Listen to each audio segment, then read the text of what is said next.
Avec la coopération américaine, c'est quand même quelque chose.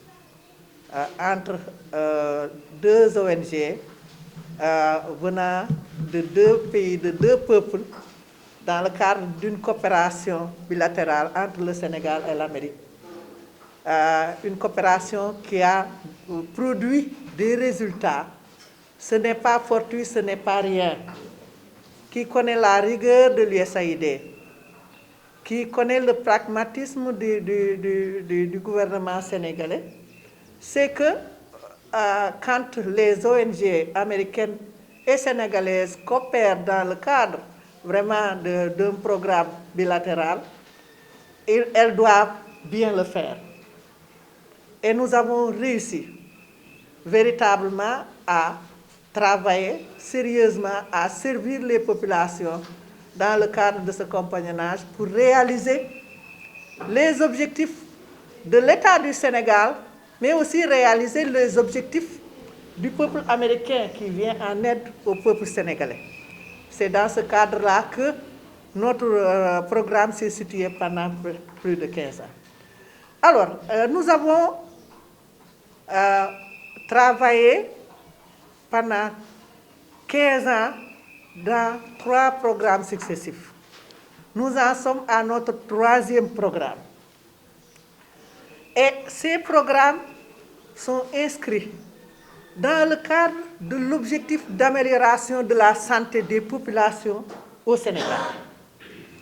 Comme vous le savez, le réseau Siggil Jigéen, dans sa mission de restauration, de rapport de genre égalitaire, travaille particulièrement dans l'axe de la santé de la reproduction parce que nous considérons que le statut des femmes ne peut aucunement être amélioré si on ne met pas l'accent sur la santé de la reproduction, la lutte contre la mortalité maternelle et infantile.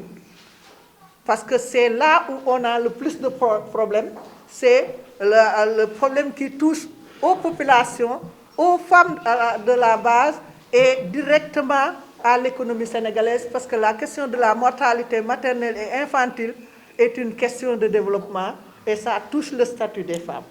C'est pourquoi nous avons axé notre collaboration avec l'USAID dans le cadre de son programme santé à travers IntraHealth pour avoir ces résultats.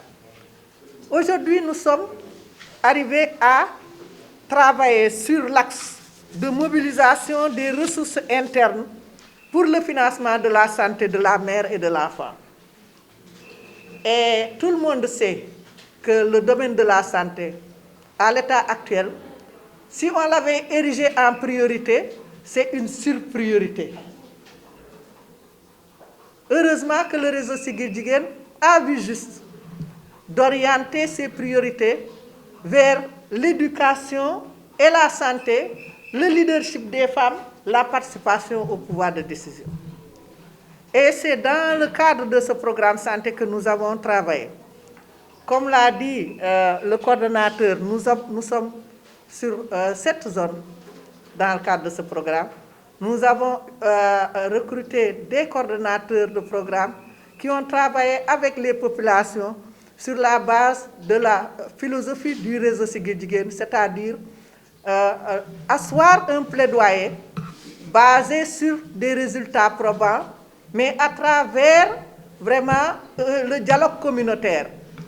Parce que nous considérons que la communauté elle-même doit pouvoir dialoguer et trouver des solutions à ses propres problèmes. Et c'est de là que nous allons commencer à promouvoir la souveraineté sanitaire et la souveraineté de nos communautés, l'indépendance de notre pays. C'est à travers cette stratégie que nous avons travaillé avec ces communautés pour adresser un plaidoyer aux maires des communes dans le cadre de la décentralisation pour qu'ils sachent qu'ils ont une responsabilité dans la mobilisation des ressources pour la santé des populations. Et nous sommes arrivés aujourd'hui à des résultats extraordinaire. Je peux vous dire qu'au-delà du programme de l'USAID, le réseau Siggil Jigéen a déjà mobilisé plus de 200 maires pour le financement de la santé et de la reproduction, la lutte contre la mortalité maternelle et la malnutrition à travers le pays. Nous avons actuellement mobilisé plus de 300 millions de participation venant de ces maires, venant de la communauté, venant des ressources internes pour financer la santé des femmes et des adolescents dans les zones. Si vous considérez que le budget de la santé et de la reproduction, l'engagement du Sénégal est de 500 millions par année et que le réseau Siggil Jigéen puisse mobiliser plus de 300 millions de ressources internes pour verser ça dans la cagnotte du gouvernement, c'est-à-dire l'apport des communautés sur la santé de la reproduction, vous pouvez mesurer le résultat auquel nous sommes arrivés.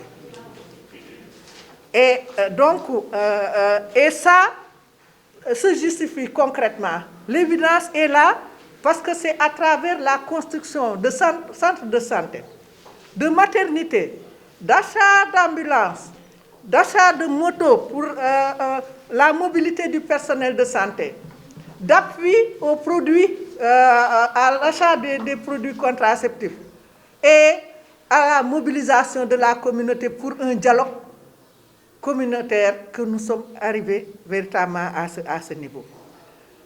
Nous avons des évidences, des résultats concrets, des success stories que nous allons compiler. Ce qui est sûr, c'est qu'aujourd'hui, nous en sommes à la revue, la dernière revue des coordonnateurs. C'est pourquoi nous vous avons invité à partager les résultats de cette revue.